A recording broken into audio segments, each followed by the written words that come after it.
Good morning, everyone. This is Randy. Welcome to my channel, Christ on the Coast. Hey, today's story is my dad's hairy stomach. Yeah. Um, as human beings, we make 35,000 decisions a day. And in order to make a proper decision, you have to have 40 to 70% of the information. And then you can make a proper decision. And we make some decisions that are subconscious, some that are not. Hi, good morning.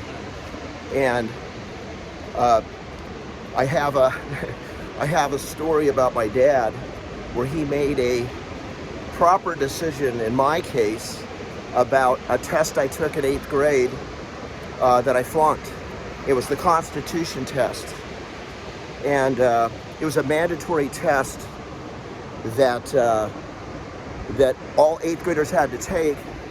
But my situation was a little bit unique in that I was emotionally a wreck my whole 8th grade year because we had moved down to the beach in Newport Beach on Lido Isle, and I had no friends. Went to a Catholic school. This was a public school that I was going to, and it was a horrible experience. But so this was a situation. I take this test, and look how beautiful it is today. Gosh. I'm in Cayucas, by the way. That's where Debbie and I live. We're retired. I'm retired.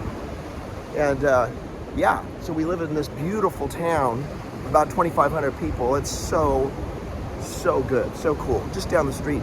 It's where I am. I'm just down the street from my house. Telling you this story. Okay, back to the story. So I take this test. I get an F on it. A big fat F.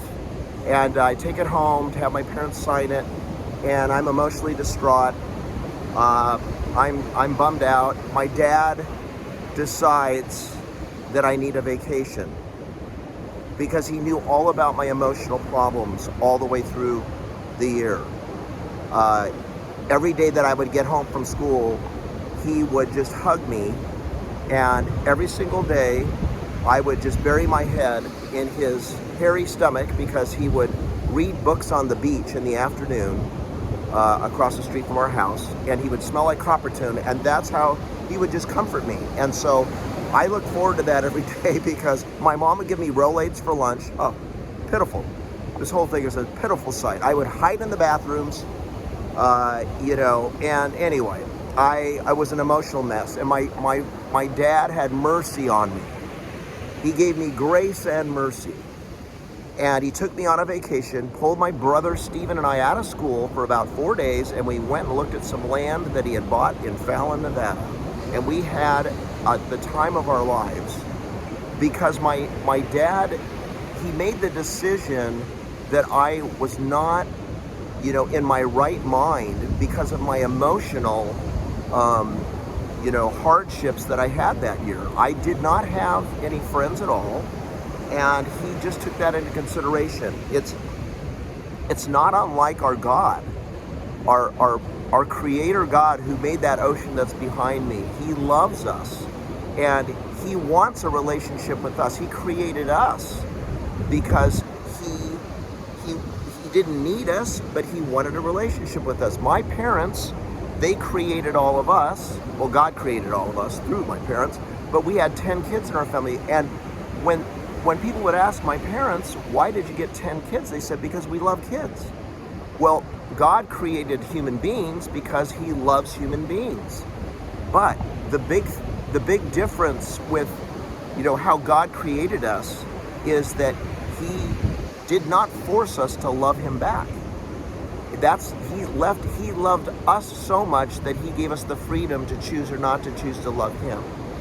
So we disobeyed him in the Garden of Eden, and here we are. That's where sin enters the world, and now we're a species that is prideful. We want to go our own way. We want to do our own thing, and yet God is patient and loving and kind. And because he's perfect, righteous, and holy, he has to do something about that sin. And that's where, when we read the Bible, the wrath of God is on all humanity as they're born into this world because of the sinful nature. Not, he didn't create sin. We are the ones that created it. Because evil comes from the lack of good. And God is perfect, good, righteous, and holy. So, he made a way for us to get out of this pit. And he sent his only son, Jesus Christ, to earth. And Jesus willingly went to the cross, died on the cross for us, paid the debt of that sin for us on our behalf, and he rose from the dead, broke the chains of death, and he defeated Satan once and for all for that, by doing that. And if we repent and trust in him alone for our salvation, then we go to heaven at the end of our lives. Why? Because of what Jesus did for us on the cross. So, mercy and grace are two things that are attributes of God.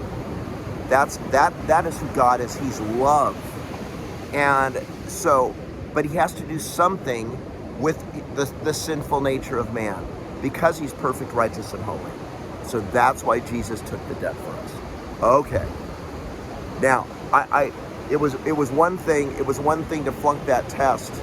You know, it was another thing to really realize that my dad, boy, he used a lot of copper tone on his stomach, that hairy stomach, when he hugged me every day.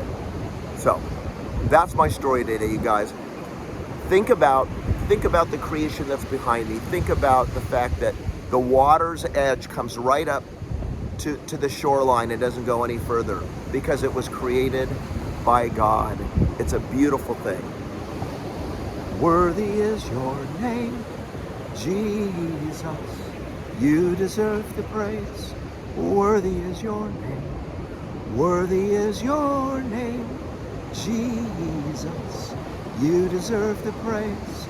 Worthy is your name. Till next week, you guys. God bless.